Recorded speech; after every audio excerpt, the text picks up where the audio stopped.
Tem gente que diz que a vida muda aos poucos, que as coisas vão acontecendo devagar, que a gente vai se acostumando, que um dia acorda e percebe que tudo é diferente. Pode ser que para algumas pessoas seja assim, mas para mim, a vida mudou num domingo de outubro, às 2h15 da tarde, com um grito que ainda ecoa dentro de mim. Meu nome é Marlene Aparecida Duarte. Tenho 68 anos, cabelos brancos que um dia foram castanhos, mãos marcadas pelo trabalho de uma vida inteira e um coração que, apesar de tudo, ainda bate com força. E se você tiver paciência de me ouvir, vou te contar uma história que eu mesma custei a acreditar que era verdade.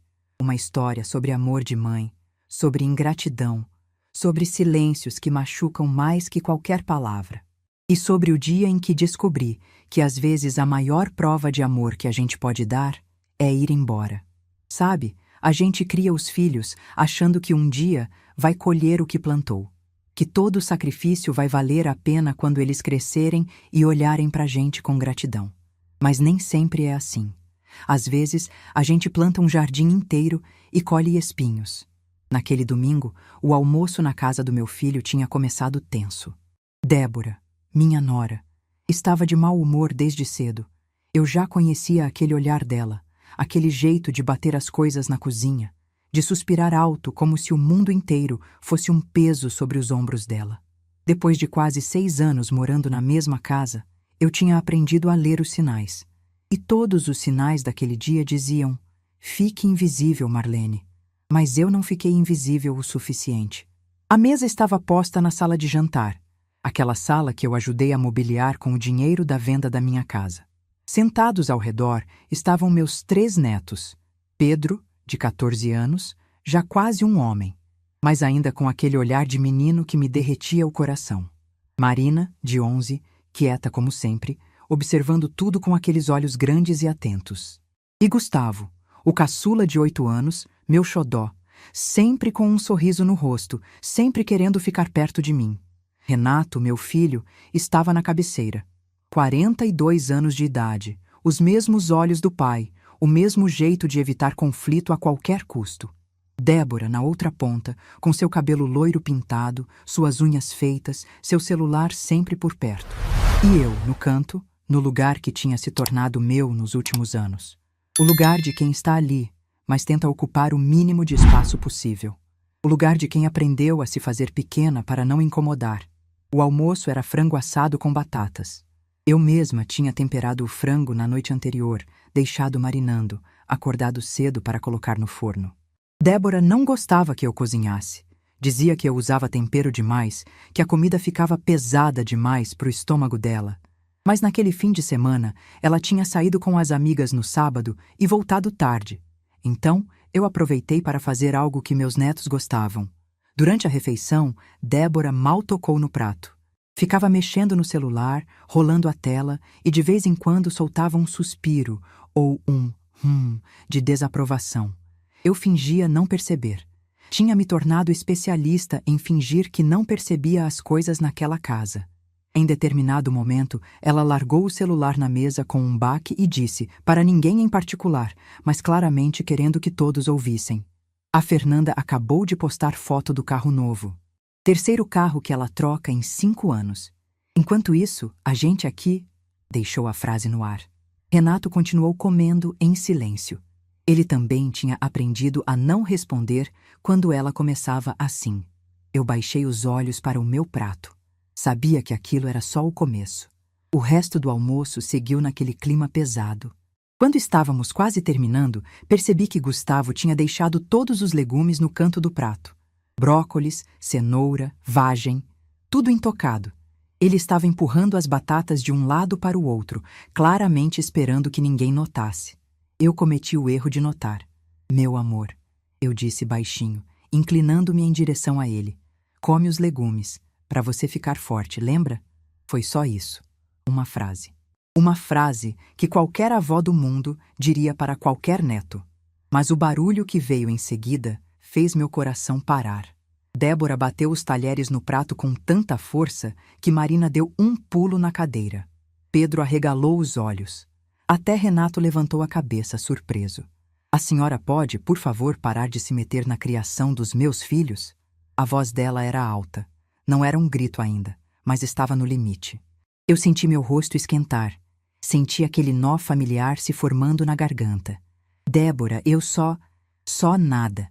A senhora sempre só. Só dá um palpite aqui, só faz um comentário ali, só se mete onde não é chamada. Eu estou cansada. Renato murmurou algo. Acho que foi. Débora, pelo amor de Deus. Mas a voz dele era tão baixa, tão fraca, que eu mal conseguia ouvir. E ela também ouviu, porque virou-se para ele com os olhos em chamas. Não me vem com pelo amor de Deus, Renato. Você também está cansado, eu sei que está. Só não tem coragem de falar. Ela se virou de volta para mim. Os olhos dela estavam diferentes agora. Não era mais irritação. Era algo mais. Algo que ela vinha guardando há anos, eu percebi naquele momento. Um ressentimento profundo.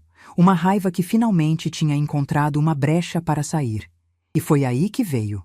O grito. As palavras que mudaram tudo. Sabe o que é, dona Marlene? Eu cansei. Cansei de ter alguém aqui dentro o tempo todo. Vigiando, dando palpite, ocupando espaço. Essa casa não é asilo, tá me entendendo? Eu não sou cuidadora de idoso. Então escolhe. Ou vai pro asilo, ou some da minha vida. A voz dela ecoou pela sala de jantar. Bateu nas paredes, no teto, em cada canto daquela casa que eu tinha ajudado a comprar. Eu senti como se tivesse levado um tapa no rosto. Não, pior. Um tapa dói e passa. Aquelas palavras se cravaram em mim. O silêncio que seguiu aquelas palavras foi a coisa mais barulhenta que eu já ouvi na vida. Gustavo começou a chorar baixinho. Marina pegou a mão dele por baixo da mesa. Pedro olhou para o pai com uma expressão que misturava raiva e súplica, esperando que ele fizesse alguma coisa, que dissesse alguma coisa. Mas Renato não disse nada. Meu filho, o menino que eu criei sozinha enquanto o pai vivia na estrada. O menino que eu embalei quando tinha pesadelo, que eu alimentei, que eu vesti, que eu eduquei. O homem por quem eu vendi minha casa, por quem eu abri mão da minha vida. Esse homem estava sentado na cabeceira da mesa, de cabeça baixa, olhando para o próprio prato como se a resposta para tudo estivesse escondida entre os restos de frango e batata. Ele não me defendeu. Naquele momento, algo dentro de mim se partiu. Mas, ao mesmo tempo, algo se encaixou. Uma peça que estava solta há anos finalmente encontrou seu lugar. E essa peça me dizia uma coisa muito clara. Acabou. Eu me levantei devagar. Não disse uma palavra. Não chorei, não gritei, não implorei. Simplesmente me levantei da mesa, dobrei o guardanapo com cuidado e o coloquei ao lado do prato. Débora me olhava com aquela expressão de vitória, como se tivesse finalmente conseguido o que queria. Renato continuava de cabeça baixa. Covarde. Covarde até o fim. Fui até meu quarto. Aquele quarto que era o menor da casa, aquele quarto que Débora fazia questão de lembrar, que ocupava espaço que poderia ser um escritório. Abri o armário e peguei a mala que estava escondida no fundo, atrás das caixas de sapatos velhos. Aquela mala estava pronta há meses. Eu sabia que esse dia chegaria.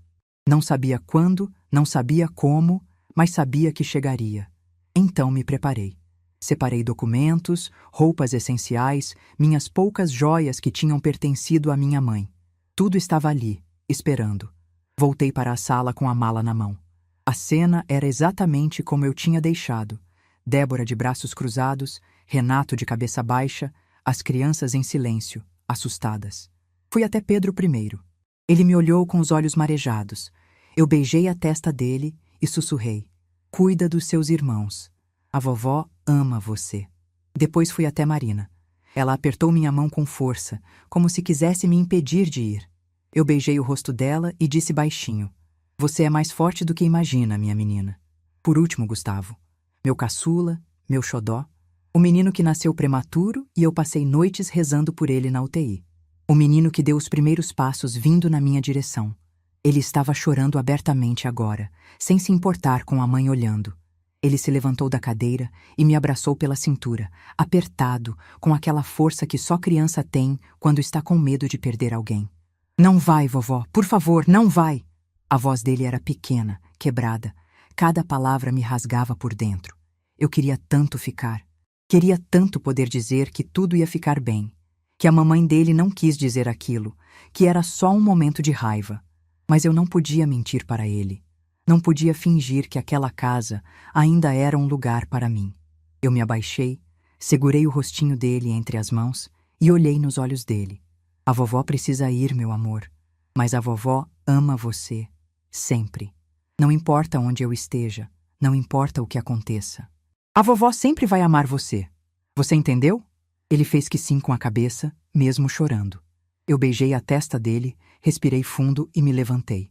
Passei por Débora sem olhar para ela. Passei por Renato sem dizer uma palavra. Ele finalmente levantou a cabeça quando eu estava quase na porta. Mãe, eu parei. Não me virei. Esperei. Mãe, não precisa ser assim. Aquela foi a hora dele. A hora de se levantar, de me defender, de dizer para minha esposa que ela tinha passado de todos os limites. A hora de escolher. Mas ele não disse mais nada. Só aquela frase fraca, patética. Não precisa ser assim. Eu respirei fundo, abri a porta e saí. O sol da tarde me atingiu em cheio quando pisei na calçada. Era um dia bonito, ironicamente. Céu azul, brisa suave, pássaros cantando em algum lugar. O mundo continuava girando, indiferente ao fato de que minha vida tinha acabado de desmoronar. Caminhei até o ponto de ônibus no fim da rua. Sentei no banco de madeira, a mala ao meu lado, e fiquei olhando para a casa de onde eu tinha acabado de sair. A casa que eu ajudei a comprar. A casa onde eu fui humilhada durante anos. A casa onde meu próprio filho não teve coragem de abrir a boca para me defender. O ônibus demorou 20 minutos para chegar. Durante esses 20 minutos, ninguém saiu daquela casa. Ninguém correu atrás de mim. Ninguém veio pedir desculpas. A porta permaneceu fechada. As cortinas permaneceram no lugar. Quando o ônibus parou, eu peguei minha mala e subi os degraus. As pernas tremiam um pouco, mas eu me forcei a manter a postura. Minha mãe sempre dizia que uma mulher de verdade não se curva diante da dor. Paguei a passagem, sentei numa poltrona perto da janela e olhei pela última vez para aquela rua. Foi quando percebi que não estava chorando. Estava calma. Estranhamente calma. Porque eu sabia de algo que nenhum deles sabia. Algo que mudaria tudo. Aquela casa que Débora achava que era dela? Aquela casa de onde ela me expulsou como se eu fosse uma intrusa? Aquela casa onde meu filho morava como se fosse o grande provedor da família? Nos últimos 6 anos, eu tinha transferido mais de 100 mil reais para o financiamento daquela casa. Parcela por parcela, mês após mês. Sem contar para ninguém, sem pedir reconhecimento. Porque eu achava que era isso que uma boa mãe fazia. Mas agora eu não era mais essa mãe. O ônibus arrancou. Eu olhei para a frente, para a estrada que se abria, e pela primeira vez em muitos anos, senti algo parecido com esperança. Eles ainda não sabiam, mas em breve descobririam, porque no dia seguinte eu ligaria para o banco. E a casa que Débora achava que era o reino dela iria descobrir quem realmente segurava as paredes em pé. Eu olhei pela janela do ônibus uma última vez. A rua ficava para trás, as casas, os postes. Mas estranhamente, não senti tristeza. Senti algo diferente. Senti que finalmente estava livre para ser quem eu realmente era. Não a mãe submissa, não a sogra tolerante, não a avó que aceita qualquer humilhação. Apenas Marlene, uma mulher de 68 anos que decidiu parar de pedir desculpas por existir. Antes de te contar o que aconteceu depois que saí daquela casa, preciso te explicar como eu cheguei até ali, porque ninguém se torna invisível de uma hora para outra. A invisibilidade é construída aos poucos, tijolo por tijolo, silêncio por silêncio, até que um dia você olha no espelho e não se reconhece mais. Eu fui casada durante 38 anos com Geraldo Duarte, um homem bom, trabalhador, mas que passava mais tempo na estrada do que em casa. Ele era caminhoneiro, rodava o Brasil inteiro levando carga de um lado para o outro. Às vezes ficava 3 semanas fora, voltava por 5 dias e partia de novo. Era assim que funcionava. Não reclamo. Geraldo fazia o que podia com o que tinha. O salário dele pagava as contas, colocava comida na mesa, mantinha o teto sobre nossas cabeças. Quando estava em casa, era carinhoso, atencioso. Me trazia presentes das viagens, contava histórias das estradas, me fazia rir com as aventuras que vivia pelo Brasil afora. Mas a verdade é que eu criei o Renato praticamente sozinha. Eu que acordava de madrugada quando ele tinha febre. Eu que ia nas reuniões da escola. Eu que ajudava com a lição de casa, que levava no médico, que consolava quando ele brigava com os amiguinhos. Renato era um menino sensível, chorava fácil, se magoava com pouca coisa. Eu sempre tive medo de que o mundo fosse duro demais para ele. Então fiz o que toda mãe faz. Tentei proteger. Talvez tenha protegido demais. Talvez tenha criado um homem que não sabe enfrentar conflito, que prefere abaixar a cabeça do que defender o que é certo. Mas isso eu só fui entender muito tempo depois. Geraldo partiu quando Renato tinha 33 anos. Uma condição no coração que ninguém sabia que existia. Ele estava em casa naquele dia, tinha acabado de voltar de uma viagem longa. Estava sentado na poltrona da sala, assistindo o jornal, quando de repente levou a mão ao peito e tombou para o lado. Eu estava na cozinha lavando louça. Ouvi o barulho do corpo caindo e corri para a sala. Chamei a emergência, mas quando chegaram já era tarde. Meu marido, depois de 38 anos de casamento, se foi num piscar de olhos, sem aviso, sem despedida. A última coisa que ele me disse naquela manhã foi que o café estava bom. Foi isso. Depois de quase 4 décadas juntos, a última frase foi sobre café. Às vezes penso nisso e me pergunto se ele sabia que seria a última. Provavelmente não. A gente nunca sabe. O velório foi na igreja onde tínhamos casado. Renato chorou o tempo todo, não conseguia se controlar. Eu segurei as lágrimas porque alguém precisava ser forte. Sempre fui eu a pessoa que precisava ser forte. O luto foi difícil, mas eu não podia me entregar. Tinha uma casa para manter, contas para pagar, uma vida para reorganizar. Geraldo deixou a casa quitada, graças a Deus, e uma pensão que passei a receber. Junto com minha aposentadoria de costureira, dava para viver com dignidade. Não era luxo, mas era suficiente. Renato, nessa época, já estava casado com Débora há 5 anos. Tinham 2 filhos pequenos, Pedro e Marina, e moravam num apartamento alugado de 2 quartos no centro de Sorocaba. Apartamento apertado, barulhento, com vizinhos difíceis. Débora não perdia uma oportunidade de reclamar. Eu visitava eles todo fim de semana.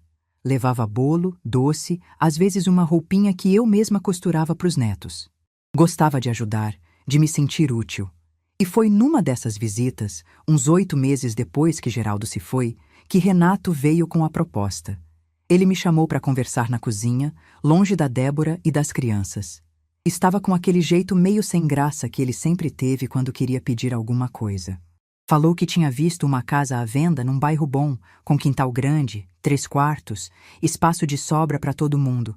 O problema era o valor. Eles não tinham dinheiro para a entrada. A proposta era simples. Eu venderia minha casa, me mudaria para morar com eles, e o dinheiro da venda seria a entrada da casa nova. Com o salário dele, pagaríamos as parcelas do financiamento. Seria bom para todo mundo, ele disse. As crianças teriam mais espaço. Eu não ficaria sozinha. A família ficaria unida. Confesso que hesitei. Aquela casa era tudo que eu tinha.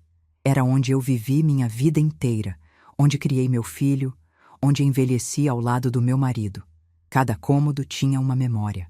A mancha na parede da sala era de quando Renato jogou suco de uva aos 5 anos. A porta do quarto dele ainda tinha as marquinhas de altura que eu fazia todo aniversário. O jardim tinha as roseiras que eu plantei quando casei, que floresciam todo setembro sem falta. A cozinha era onde eu e Geraldo tomávamos café juntos nas manhãs em que ele estava em casa. A varanda era onde eu costurava nas tardes de domingo. O quarto era onde nasceu meu filho, onde meu marido deu seu último suspiro. Como eu podia vender tudo isso? Mas Renato insistiu. Disse que eu estava ficando velha sozinha, que era perigoso, que ele se preocupava comigo. Disse que os netos precisavam da avó por perto, que seria bom para a formação deles. E Débora sorriu e disse que seria ótimo ter minha ajuda em casa. Aquele sorriso dela.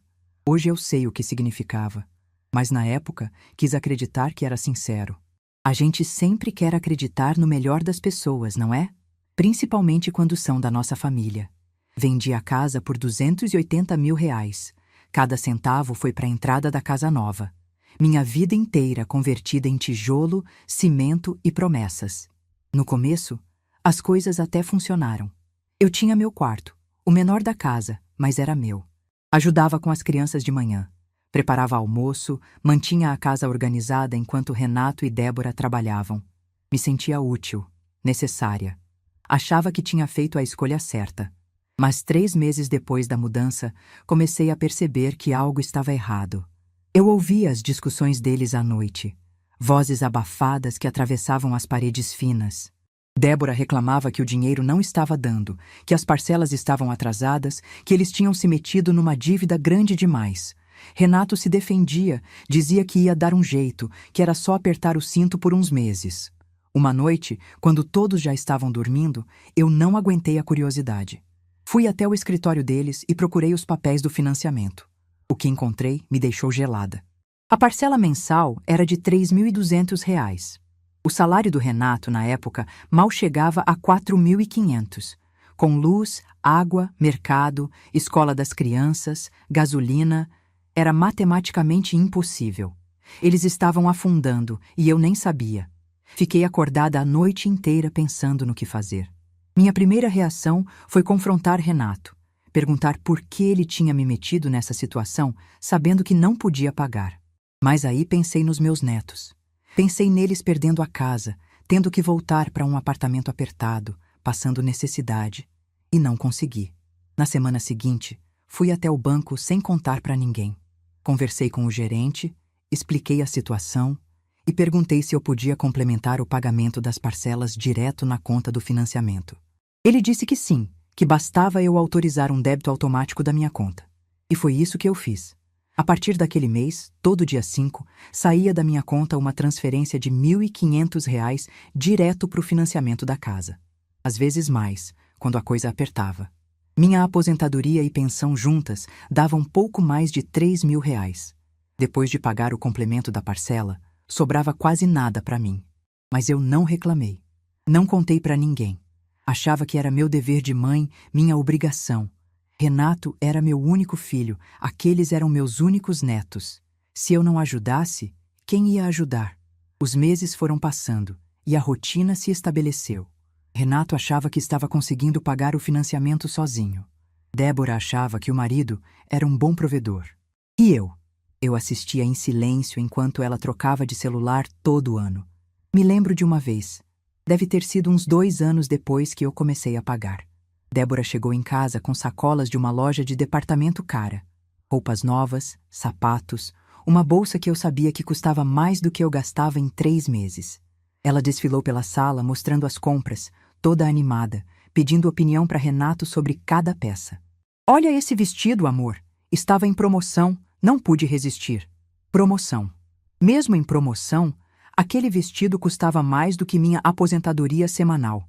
Naquela mesma semana, eu tinha deixado de comprar um remédio para pressão, porque custava R$ 80 e eu não tinha como pagar. Tive que pedir uma amostra grátis no posto de saúde, esperar numa fila de 2 horas, ouvir a enfermeira explicar que aquilo era só para emergência, que eu precisava arrumar um jeito de comprar o remédio de verdade. Mas fiquei quieta. Sempre ficava quieta. Com o tempo, minha presença foi se tornando incômoda. Débora começou a fazer comentários sobre como eu ocupava espaço, sobre como minhas coisas estavam sempre no meio do caminho. Ela não gostava do meu jeito de cozinhar, do meu jeito de arrumar a casa, do meu jeito de falar com as crianças. Os comentários foram ficando mais diretos. Um dia ela disse, na frente de todo mundo, que talvez fosse melhor eu fazer minhas refeições separadas, porque meus horários atrapalhavam a rotina da família. Outro dia sugeriu que eu passasse menos tempo nas áreas comuns da casa, porque ela precisava de espaço para respirar. Eu fui me recolhendo aos poucos. Comecei a comer sozinha no meu quarto. Comecei a sair só quando era estritamente necessário. Comecei a evitar Débora o máximo que conseguia. Mas o pior não eram os comentários sobre mim. O pior era ver meus netos sendo afastados. Gustavo, o caçula, sempre foi muito apegado a mim. Desde bebê, ele se acalmava no meu colo como não se acalmava em nenhum outro lugar. Quando começou a andar, vivia me seguindo pela casa. Quando começou a falar, uma das primeiras palavras foi vovó, mas Débora não gostava. Dizia que ele estava grudado demais em mim, que isso não era saudável, que criança precisava de independência. Começou a proibir que ele viesse para o meu quarto. Começou a mandar ele brincar sozinho quando ele queria ficar comigo. Um dia eu nunca vou esquecer. Eu estava voltando da padaria e Gustavo veio correndo me receber na porta, como sempre fazia. Ele me abraçou pelas pernas, todo feliz, dizendo que tinha sentido minha falta. Débora apareceu atrás dele, puxou o braço do menino com força e disse, olhando para mim com aquele desprezo que eu já conhecia bem: Gustavo, a vovó precisa de espaço. Vai brincar no seu quarto. O menino foi, cabisbaixo, sem entender por que não podia abraçar a própria avó. E eu fiquei ali, parada, engolindo mais uma humilhação em silêncio. Foram 6 anos assim. 6 anos pagando uma casa em segredo. 6 anos sendo tratada como intrusa no lugar que eu mesma ajudei a comprar. 6 anos vendo meus netos serem afastados de mim aos poucos. 6 anos engolindo desaforos, baixando a cabeça, pedindo desculpas por existir. Em algum momento desses 6 anos, eu comecei a preparar minha saída. Não foi uma decisão consciente no início. Comecei separando documentos importantes, colocando em pastas organizadas. Depois comecei a separar roupas que eu não usava mais, doando o que podia, guardando o essencial. Por fim, comprei uma mala de mão e escondi no fundo do armário, atrás das caixas de sapatos velhos. Não sabia quando ia precisar, mas sabia que o dia chegaria. E quando Débora gritou aquelas palavras no domingo de outubro, quando me deu o ultimato na frente dos meus netos, eu soube. O dia tinha chegado. Só que ela não sabia de uma coisa. Nenhum deles sabia. A casa que ela achava que era o reino dela, o teto que ela achava que o marido sustentava sozinho, as paredes que ela achava que eram dela para me expulsar quando bem entendesse. Tudo aquilo só existia porque eu, em silêncio, durante 6 anos, segurei tudo de pé. 72 parcelas. Mais de 100 mil reais. Transferidos mês a mês, sem ninguém saber. E agora que eu tinha ido embora, essa verdade estava prestes a aparecer. Porque no dia seguinte, aquele domingo, sentada no sofá da sala da minha amiga Neuza, que me acolheu, eu peguei o telefone e liguei para o banco. E o que eu disse naquela ligação mudou tudo. Neuza foi a primeira pessoa que me veio à cabeça quando saí daquela casa. A gente se conhecia há mais de 30 anos, do tempo em que eu trabalhava na confecção do centro de Sorocaba. Ela era a supervisora da linha de costura, uma mulher forte, viúva como eu, que nunca levou desaforo para casa. Quando me aposentei, a gente continuou se encontrando de vez em quando para tomar café e colocar a conversa em dia. Neuza era o tipo de amiga que não precisava de explicação. Bastava olhar para o meu rosto para entender que algo tinha acontecido. Quando desci do ônibus naquela tarde de domingo e apareci na porta dela com uma mala na mão, ela não perguntou nada. Simplesmente abriu a porta, me puxou para dentro e disse: "O quarto de visitas é seu pelo tempo que precisar." Passei a noite inteira acordada, deitada naquela cama que não era minha, olhando para o teto de um quarto que não era meu, pensando em tudo que tinha acontecido. O grito da Débora ainda ecoava na minha cabeça. O silêncio do Renato ainda doía no peito. E o rosto do Gustavo chorando ainda me apertava o coração. Mas junto com a dor, tinha outra coisa crescendo dentro de mim. Uma clareza que eu não sentia há anos. Uma certeza de que eu não podia mais continuar sendo a mulher que aceita tudo calada, que engole desaforo, que paga em silêncio pelo direito de existir. Quando o sol nasceu naquela segunda-feira, eu já tinha tomado minha decisão. Às 8h15 da manhã, peguei meu celular e liguei para o banco. A atendente, uma moça de voz simpática, me pediu os dados da conta e perguntou em que poderia ajudar. Eu respirei fundo e disse, com a voz mais calma que consegui: "Eu gostaria de cancelar uma autorização de débito automático." Ela pediu mais detalhes. Expliquei que há 6 anos eu vinha fazendo transferências mensais para um financiamento imobiliário que não estava no meu nome. Que eu era apenas uma pagadora complementar, como o gerente tinha chamado na época. E que agora eu queria encerrar essa autorização. A moça ficou em silêncio por alguns segundos. Depois disse que ia verificar no sistema. Ouvi o barulho das teclas do computador dela, alguns cliques, mais silêncio. Quando ela voltou, a voz tinha mudado. Estava mais séria. "Senhora Marlene, a senhora tem certeza?" Segundo nossos registros, a senhora é responsável por aproximadamente 47% do valor das parcelas desse financiamento nos últimos 72 meses. Se cancelar agora, o titular principal será notificado de que há um déficit no pagamento. 47%, quase metade, durante 6 anos, 72 parcelas. Mais de R$100 mil que saíram da minha aposentadoria, da minha pensão, do dinheiro que deveria ser para minha velhice. Tudo para manter de pé uma casa onde eu era tratada como intrusa. Eu fechei os olhos e pensei nos meus netos. Pensei no Gustavo me abraçando, implorando para eu não ir. Pensei na Marina segurando minha mão com força, como se pudesse me impedir de partir.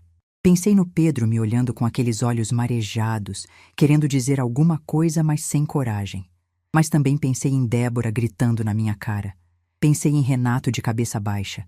Pensei em 6 anos comendo sozinha no quarto. 6 anos abrindo mão de remédio. 6 anos sendo tratada como um estorvo na casa que eu mesma ajudei a pagar. Tenho certeza, eu disse. Pode cancelar. A atendente processou meu pedido. Disse que a partir do próximo mês, nenhum valor seria mais debitado da minha conta para aquele financiamento. Perguntou se eu queria que o banco entrasse em contato com o titular para informar sobre a mudança. Eu disse que não precisava, que ele descobriria sozinho. Quando desliguei o telefone, minhas mãos estavam tremendo. Mas não era de medo, era de alívio. Pela primeira vez em 6 anos, eu tinha parado de carregar um peso que nunca foi meu para carregar. Neuza apareceu na porta do quarto com uma xícara de café. Ela tinha ouvido a conversa toda, claro. As paredes do apartamento dela eram finas. Sentou na beirada da cama, me entregou o café e disse apenas: "Você fez a coisa certa." Eu tomei o café em silêncio, sentindo o calor da xícara nas mãos. Lá fora, o dia estava começando. Carros passavam na rua, pessoas iam para o trabalho, o mundo seguia girando. E eu ali, naquele quarto emprestado, começando uma vida nova aos 68 anos. Os dias foram passando. Segunda, terça, quarta.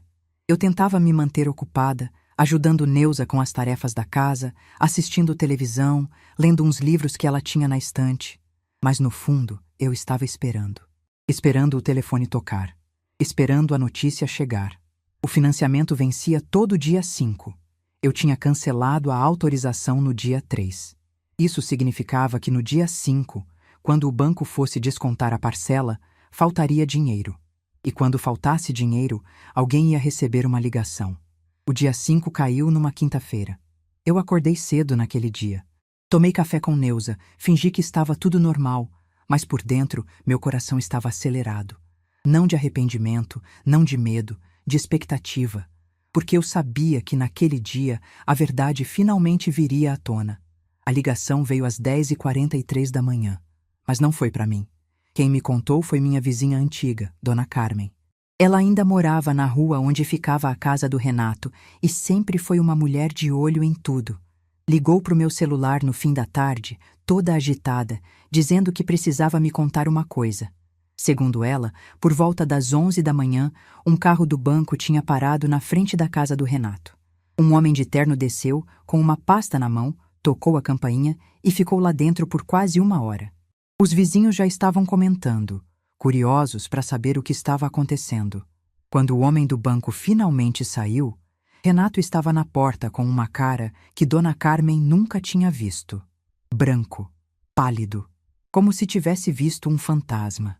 Ele ficou parado ali na porta por vários minutos, depois que o carro foi embora, olhando para o nada. "Marlene", ela disse pelo telefone. Eu nunca vi o Renato daquele jeito. Parecia que o chão tinha sumido debaixo dos pés dele. A Débora apareceu na porta também, perguntou alguma coisa e ele nem respondeu. Só entrou para dentro e bateu a porta. Eu agradeci a informação e desliguei. Sentei no sofá da Neuza e fiquei olhando para o nada por alguns minutos. Então, era isso. Ele tinha descoberto. Depois de 6 anos, meu filho finalmente sabia quem estava segurando a casa dele de pé. Não precisei esperar muito para saber mais detalhes. Renato apareceu na porta da Neuza naquela mesma noite, às 8 e pouco. Eu estava na cozinha lavando a louça do jantar quando ouvi a campainha. Neuza foi atender e voltou com uma expressão séria. "É o seu filho", Ela disse. Quer falar com você. Sequei as mãos no pano de prato, respirei fundo e fui até a sala. Renato estava de pé perto da porta, como se não tivesse certeza se podia entrar. Ele estava diferente. Os ombros caídos, o rosto abatido, os olhos vermelhos como se tivesse chorado. Quando me viu, abriu a boca para falar, mas nenhuma palavra saiu. Eu não disse nada. Apenas fiquei ali, parada, esperando. Ele engoliu em seco, passou a mão pelo rosto e finalmente conseguiu falar, com a voz falhando. Mãe, era você? Esse tempo todo? Era você? Eu confirmei com a cabeça. Sem drama, sem lágrimas, sem acusações. 6 anos, mãe. 6 anos. O gerente do banco me mostrou os extratos. Tinha mês que você pagava mais da metade da parcela. Tinha mês que você pagava quase tudo. Ele parou, tentando se recompor. As lágrimas começaram a escorrer pelo rosto dele. Por que você nunca me contou? Por que você deixou eu achar que eu estava dando conta sozinho? Eu olhei para o meu filho. Aquele homem de 42 anos que eu tinha criado, que eu tinha protegido, que eu tinha amado mais do que qualquer coisa no mundo. E respondi com toda a calma que eu tinha dentro de mim. Porque eu sou sua mãe, Renato. E mãe faz o que precisa fazer pelos filhos, mesmo quando os filhos não merecem. Ele desabou. Começou a soluçar como uma criança, repetindo que sentia muito, que não sabia, que se sentiu o pior ser humano do mundo quando viu os números. Contou que quando chegou em casa e mostrou os extratos para Débora, ela ficou muda, completamente muda. Pela primeira vez em anos, a mulher que sempre tinha uma resposta atravessada não conseguiu dizer uma única palavra. Ela ficou branca, mãe. Quando viu quanto você pagou, quando entendeu que a casa onde ela te humilhou só existe por sua causa. Ela não conseguiu falar nada. Só foi pro quarto e ficou lá. As crianças perguntaram o que estava acontecendo. E ela nem conseguiu responder. O Pedro veio me perguntar se a vovó estava bem, se tinha acontecido alguma coisa, e eu não soube o que dizer. A imagem da Débora muda, sem palavras, sem aquela arrogância de sempre, ficou na minha mente. Não era a alegria que eu sentia, era algo diferente. Era a sensação de que finalmente, depois de tanto tempo, a verdade tinha vindo à tona. Renato enxugou as lágrimas e me olhou com aquela expressão suplicante que eu conhecia desde que ele era criança. Mãe, volta para casa, por favor. As coisas vão ser diferentes agora, eu juro. A Débora aprendeu a lição. As crianças estão perguntando por você todo dia. O Gustavo não para de chorar. Volta, mãe. A gente precisa de você. Eu deixei ele terminar de falar. Deixei o silêncio pesar por alguns segundos. E então respondi. Renato, eu te amo. Sempre vou te amar. Porque você é meu filho, mas eu não volto para aquela casa. Mãe, deixa eu terminar. Minha voz era firme, mas não era dura. Era a voz de uma mulher que finalmente tinha encontrado sua força. Durante 6 anos, eu paguei pelo direito de morar naquela casa. Não com os 280 mil da entrada. Não com os mais de 100 mil das parcelas. Paguei com minha dignidade. Paguei comendo sozinha no quarto. Paguei sendo proibida de abraçar meus próprios netos. Paguei ouvindo sua esposa me tratar como um estorvo. E você, meu filho, ficando em silêncio.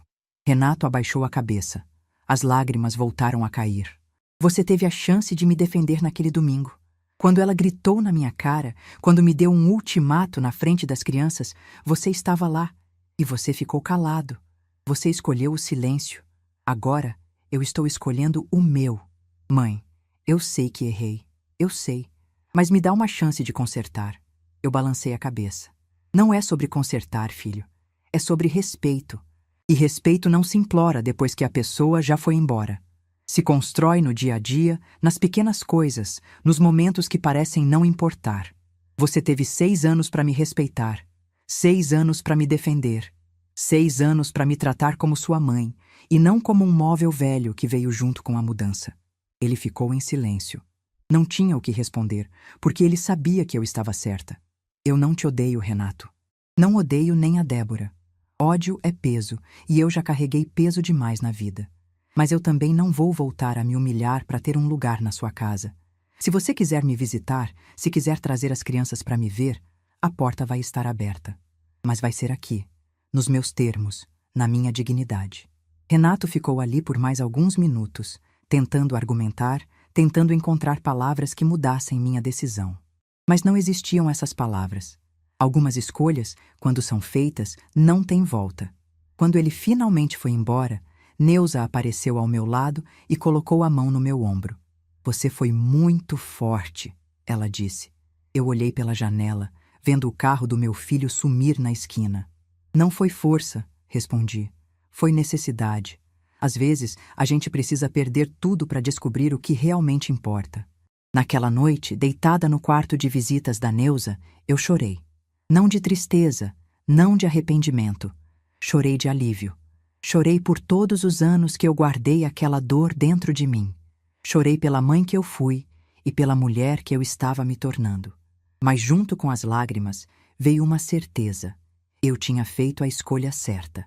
O que eu ainda não sabia é que as consequências daquela noite estavam apenas começando e que a Débora, aquela mulher que achava que podia me expulsar da própria casa que eu sustentava, estava prestes a descobrir o verdadeiro preço do desprezo. As semanas que se seguiram foram as mais estranhas da minha vida. Por um lado, eu estava vivendo uma situação que nunca imaginei. Aos 68 anos, morando no quarto de visitas de uma amiga, sem casa própria, sem saber direito o que o futuro reservava. Por outro lado, eu sentia uma leveza que não sentia há anos. Era como se eu tivesse tirado das costas um peso que nem sabia que estava carregando. Neuza foi uma anfitriã maravilhosa. Nunca me fez sentir que eu estava atrapalhando, nunca cobrou nada, nunca fez perguntas demais. A gente tomava café juntas de manhã, assistia novela à noite e nos intervalos cada uma cuidava da sua vida. Era uma convivência tranquila, respeitosa, sem cobranças. Tudo que eu não tinha na casa do meu próprio filho. Mas eu sabia que não podia ficar ali para sempre. Precisava encontrar um lugar para mim, reconstruir minha vida. Com minha aposentadoria e pensão, que agora estavam inteiras na minha conta, já que eu não pagava mais a hipoteca dos outros, eu tinha uma renda modesta, mas suficiente. Comecei a procurar apartamentos para alugar no centro de Sorocaba. Queria algo pequeno, simples, mas que fosse meu. Enquanto isso, as notícias da casa do Renato continuavam chegando. Dona Carmen, minha informante oficial, me ligava quase todo dia com novidades. Segundo ela, a vizinhança inteira já sabia da história. Não sei como, mas essas coisas sempre vazam. Alguém ouviu alguma coisa, contou para alguém, que contou para outro alguém, e de repente todo mundo sabia que a velha que morava na casa tinha sido expulsa pela nora, e que, na verdade, era ela quem pagava as contas esse tempo todo. Marlene, você não imagina os comentários, Dona Carmen me disse numa dessas ligações. A Débora não consegue mais andar na rua sem as pessoas ficarem olhando. Outro dia, ela foi na padaria, e a Dona Lourdes, aquela que é dona do salão de beleza, perguntou bem alto se ela já tinha encontrado outra sogra para pagar as contas dela. A Débora ficou roxa e saiu sem comprar nada. Confesso que uma parte de mim sentiu satisfação com isso. Não era orgulho, não era vingança. Era a sensação de que finalmente as máscaras tinham caído. Durante anos, Débora se apresentava para as pessoas como uma mulher de família, boa esposa, boa mãe. E agora, todo mundo via quem ela realmente era. Mas a situação financeira deles era o que mais me preocupava. Não por eles, mas pelos meus netos. Renato me procurou de novo 2 semanas depois daquela primeira conversa. Dessa vez veio com números. Sentou na sala da Neuza e me explicou a situação toda. Sem o meu complemento, ele não conseguia pagar a parcela do financiamento. Tinha atrasado o primeiro mês e o banco já estava cobrando juros. Se atrasasse mais 2 meses, a casa entraria em processo de retomada. Mãe, eu não sei o que fazer, ele disse com a voz cansada. A Débora quer que eu peça dinheiro emprestado para a família dela, mas os pais dela também não têm. Pensei em pegar um empréstimo no banco, mas os juros são absurdos. Estou pensando em vender o carro. O carro da Débora era um modelo popular, mas bem conservado, que ela tinha comprado há 2 anos. Na época, lembro que ela fez questão de postar foto nas redes sociais, toda orgulhosa. O carro era o xodó dela, o símbolo de que ela tinha vencido na vida. Vende o carro, eu disse sem hesitar. Renato me olhou surpreso. Acho que esperava que eu fosse oferecer ajuda, que fosse ceder, que fosse voltar a ser a mãe que resolvia todos os problemas dele. É a única saída que vocês têm agora, continuei. Vende o carro, usa o dinheiro para colocar as parcelas em dia e aprende a viver dentro do que vocês ganham, sem depender de ninguém. Ele ficou em silêncio por um momento. Depois perguntou com a voz baixa: E a Débora? Ela vai ficar sem carro. Ela vai ficar sem carro, eu repeti. Assim como eu fiquei sem remédio várias vezes para poder pagar a casa onde ela morava. Às vezes a vida cobra da gente o preço das nossas escolhas, filho. Renato foi embora naquele dia sem dizer muito mais. Mas uma semana depois, Dona Carmen me ligou dizendo que tinha visto um homem tirando fotos do carro da Débora na garagem. Era o avaliador de uma loja de usados. O carro foi vendido num sábado de manhã. Dona Carmen viu quando o comprador veio buscar. Débora não saiu de casa. Ficou trancada no quarto enquanto Renato resolvia tudo. Segundo os vizinhos, ela chorou o dia inteiro. O carro que ela tanto se orgulhava, que ela postava nas redes sociais, que ela usava para se sentir superior às outras mães na porta da escola, estava indo embora. E junto com ele ia a imagem de mulher bem-sucedida que ela tinha construído. Era estranho ouvir isso. Parte de mim queria sentir pena, queria encontrar dentro do meu coração alguma compaixão por aquela mulher. Mas toda vez que eu tentava, vinha na minha cabeça a imagem dela gritando na minha cara, mandando eu escolher entre o asilo e sumir da vida dela. Vinha a lembrança dela, puxando o Gustavo pelo braço para ele não me abraçar. Vinha o som da voz dela dizendo: Dona Marlene, a senhora pode voltar para o seu quarto. Não, eu não sentia pena. Sentia que finalmente ela estava colhendo o que plantou. 3 semanas depois da minha saída, Débora finalmente criou coragem de me procurar. Eu estava na cozinha da Neuza, preparando um bolo de fubá, quando a campainha tocou. Neuza foi atender e voltou com uma expressão estranha. É a sua nora, ela disse baixinho. Quer falar com você.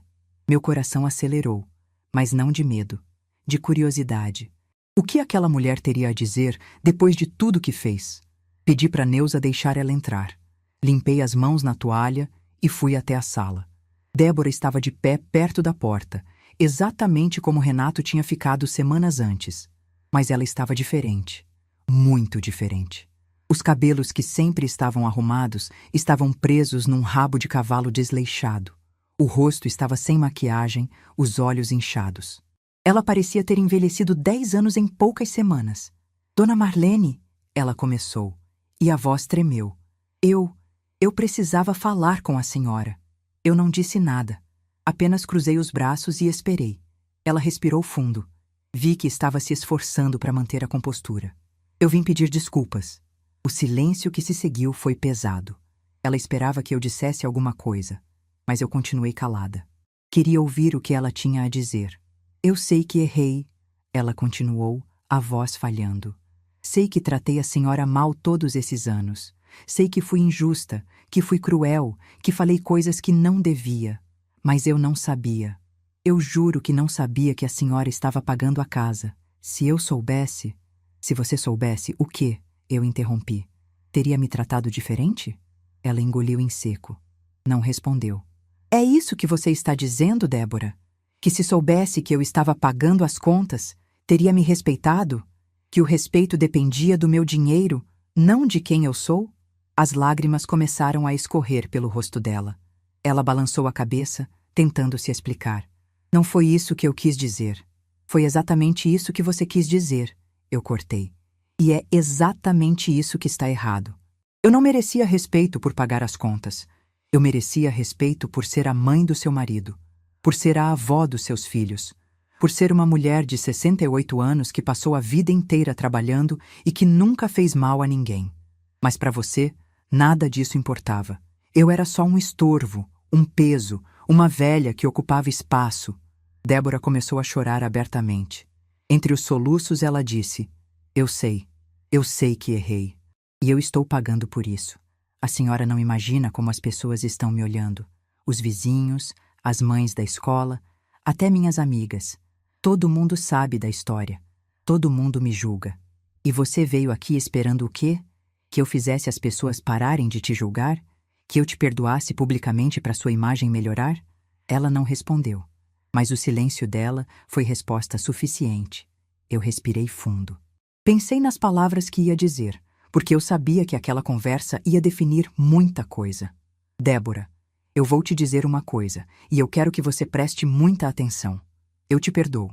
Ela levantou os olhos, surpresa. Eu te perdoo, repeti. Não por você, mas por mim. Porque guardar rancor faz mal para quem guarda, não para quem causou. Eu não quero passar o resto da minha vida com esse peso no coração.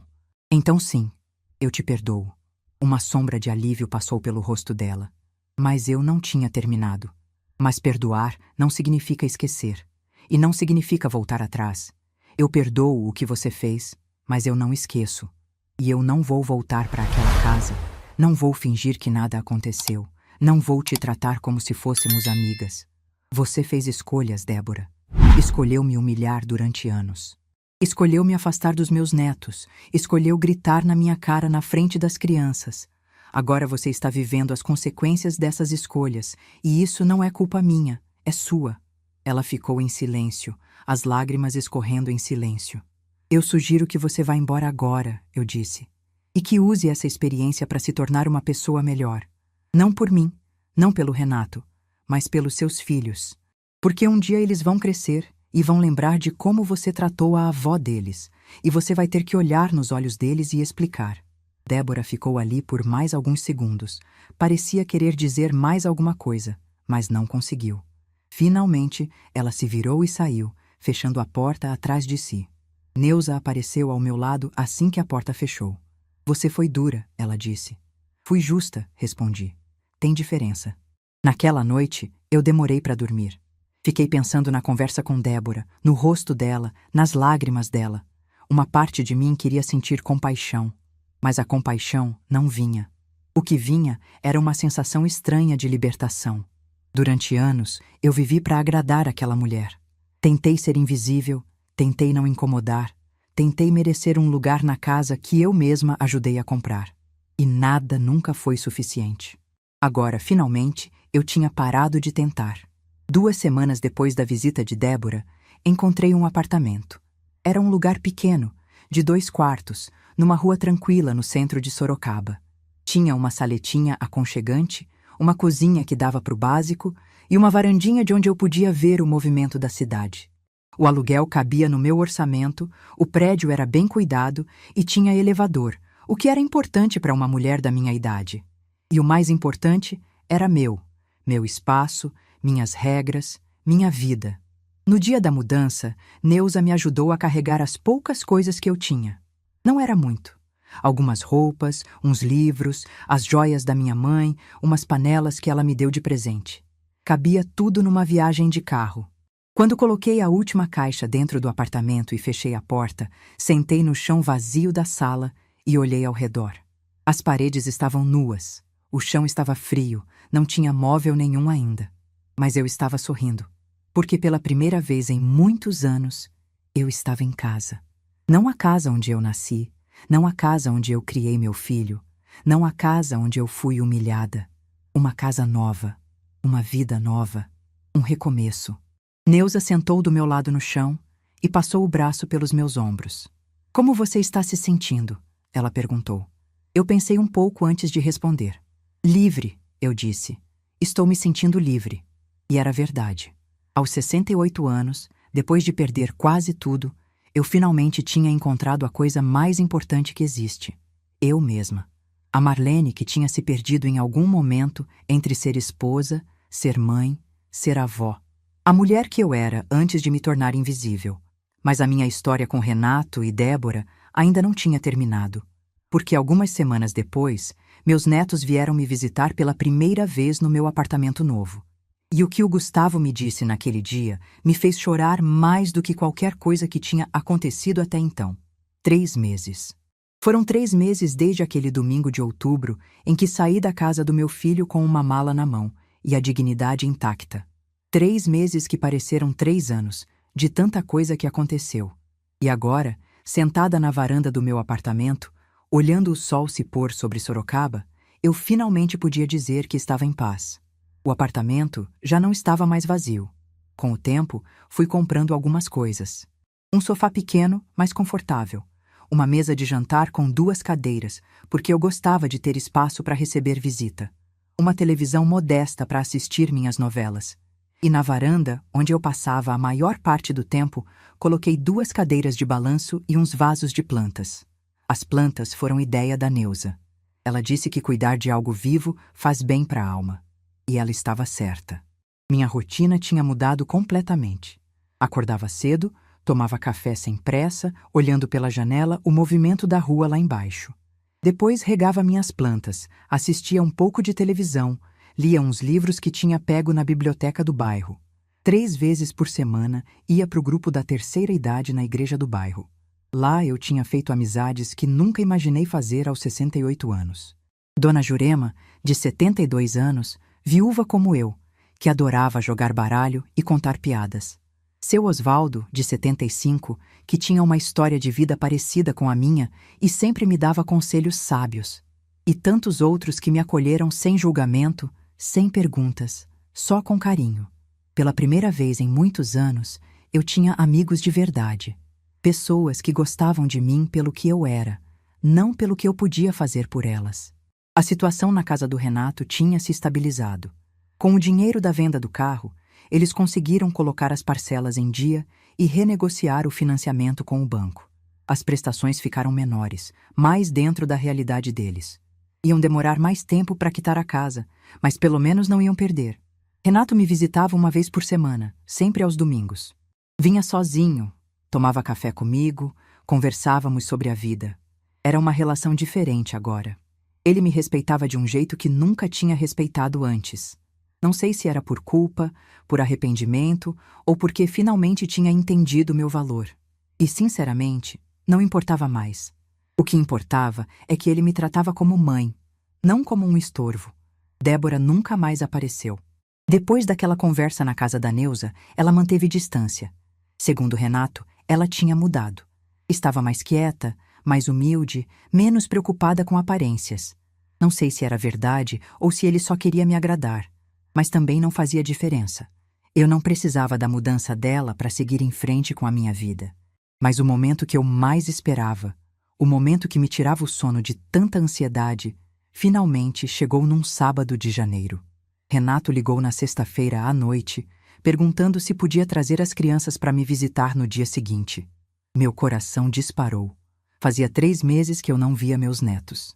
3 meses de saudade, de vazio, de me perguntar se eles estavam bem, se lembravam de mim, se me culpavam por ter ido embora.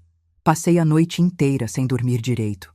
Levantei às 5 da manhã, limpei o apartamento inteiro, fiz bolo de chocolate que era o preferido do Gustavo, preparei suco natural, arrumei a sala. Queria que tudo estivesse perfeito. Eles chegaram às 10 da manhã. Quando a campainha tocou, minhas mãos estavam tremendo. Respirei fundo, ajeitei o cabelo e abri a porta. Pedro foi o primeiro que eu vi. Meu neto mais velho, agora com quase 15 anos, tinha crescido nesses 3 meses. Estava mais alto, mais encorpado, com jeito de homem. Ele me olhou com aqueles olhos sérios e disse com a voz firme: "Oi, vovó." Atrás dele, Marina. Minha neta do meio, 11 anos, tímida como sempre. Ela segurava um desenho na mão, um papel dobrado que ela apertava contra o peito.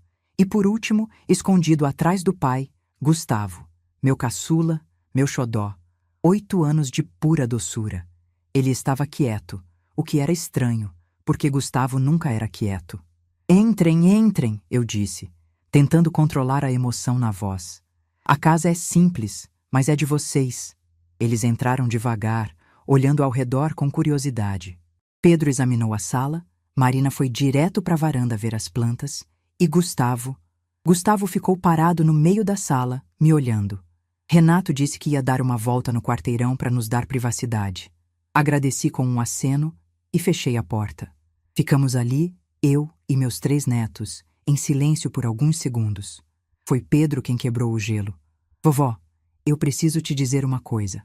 Ele se aproximou de mim e eu vi que os olhos dele estavam marejados. Aquele menino que sempre tentava parecer forte, que segurava tudo dentro de si, estava lutando para não chorar. Naquele dia, no almoço, quando a mãe gritou com a senhora, eu devia ter feito alguma coisa. Eu vi tudo, eu ouvi tudo e eu não fiz nada. Fiquei parado que nem um covarde, igualzinho ao meu pai. A voz dele falhou. Ele engoliu em seco e continuou. Eu sinto muito, vovó. Sinto muito por não ter te defendido. Você sempre cuidou de mim, sempre esteve lá quando eu precisei, e na hora que você precisou de mim, eu não fiz nada. Eu senti meu coração apertar. Puxei Pedro para um abraço, apertado, forte, como eu não abraçava ele há muito tempo. Meu filho, você tinha 14 anos. Você era uma criança. Não era sua responsabilidade me defender. Era a responsabilidade do seu pai, e ele é que falhou. Não você. Nunca você. Pedro chorou no meu ombro. Chorou como não devia chorar há muito tempo. E eu deixei, porque às vezes a gente precisa chorar para conseguir seguir em frente. Quando ele se acalmou, Marina se aproximou. Estendeu o papel dobrado que estava segurando desde que chegou. Eu fiz isso para a senhora, vovó. Abri o papel devagar. Era um desenho. De um lado, uma casa com uma mulher triste dentro, sozinha. Do outro lado, um apartamento com uma mulher sorrindo, cercada de flores. E no meio, ligando as duas imagens, um coração vermelho. Embaixo, com a letra caprichada de criança, estava escrito: a vovó agora mora no lugar certo, onde ela é feliz. Eu olhei para Marina e vi que ela também estava chorando, em silêncio, do jeito discreto dela. Está lindo, minha filha. Está perfeito. Abracei Marina, sentindo as lágrimas escorrerem pelo meu próprio rosto. Aquela menina quieta, que sempre observava tudo sem dizer nada, tinha entendido mais do que qualquer adulto. Mas ainda faltava Gustavo. Ele continuava parado no mesmo lugar, no meio da sala, me olhando com aqueles olhos grandes e expressivos. Não tinha dito uma palavra desde que chegou. Gustavo, você não vem dar um abraço na vovó? Ele não se mexeu, mas abriu a boca e disse, com a voz pequenininha: vovó, foi minha culpa? Meu coração parou. O quê, meu amor? Foi minha culpa você ter ido embora? Eu me ajoelhei na frente dele, segurando os braços dele com as mãos. Claro que não, meu amor. Por que você está pensando isso? Os olhos dele se encheram de lágrimas. Porque a mamãe gritou com você por minha causa. Porque você pediu para eu comer os legumes e ela ficou brava, e aí mandou você embora. Se eu tivesse comido os legumes, nada disso tinha acontecido. Naquele momento, eu entendi o peso que aquela criança de 8 anos estava carregando há 3 meses. Ele achava que era culpado. Ele achava que a avó tinha ido embora por causa dele. Eu puxei Gustavo para o meu colo e abracei ele com toda a força que eu tinha. Me escuta bem, meu amor. Nada disso foi sua culpa. Nada. A vovó não foi embora por causa dos legumes, não foi embora por causa de você. A vovó foi embora porque às vezes os adultos fazem escolhas erradas e a vovó precisava se proteger. Mas nunca, nunca, em nenhum momento, foi por sua causa. Você entendeu? Ele soluçava no meu ombro, o corpinho tremendo. Mas eu sinto sua falta, vovó. Todo dia. A casa não é a mesma coisa sem você. Ninguém mais conta história antes de dormir. Ninguém mais faz bolo de chocolate. Ninguém mais me abraça do jeito que você abraça. Cada palavra dele era uma faca no meu coração, mas também era um bálsamo, porque naquele momento eu soube que todo o sacrifício, toda a dor, toda a humilhação que eu passei não tinha apagado o amor que existia entre nós. Vovó está aqui agora, meu amor, e vovó não vai a lugar nenhum. Você pode vir me visitar sempre que quiser. Essa casa é sua também.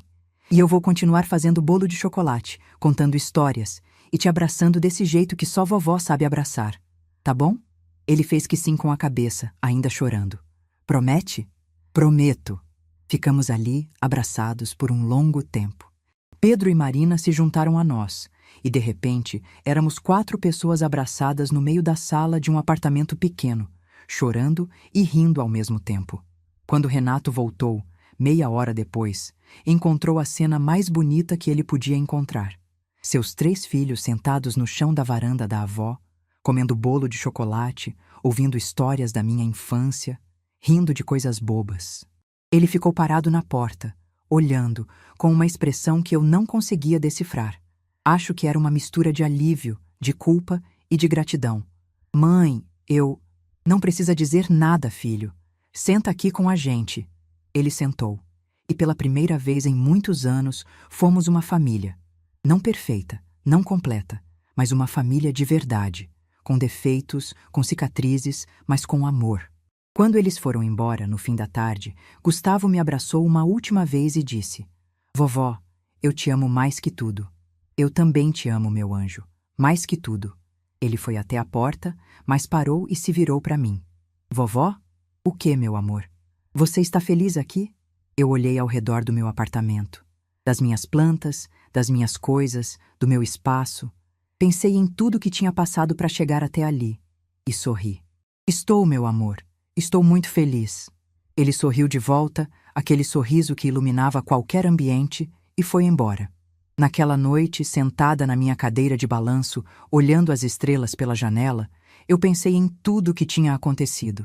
No grito da Débora, no silêncio do Renato, nos anos de invisibilidade, na descoberta da verdade, nas consequências e, finalmente, no recomeço.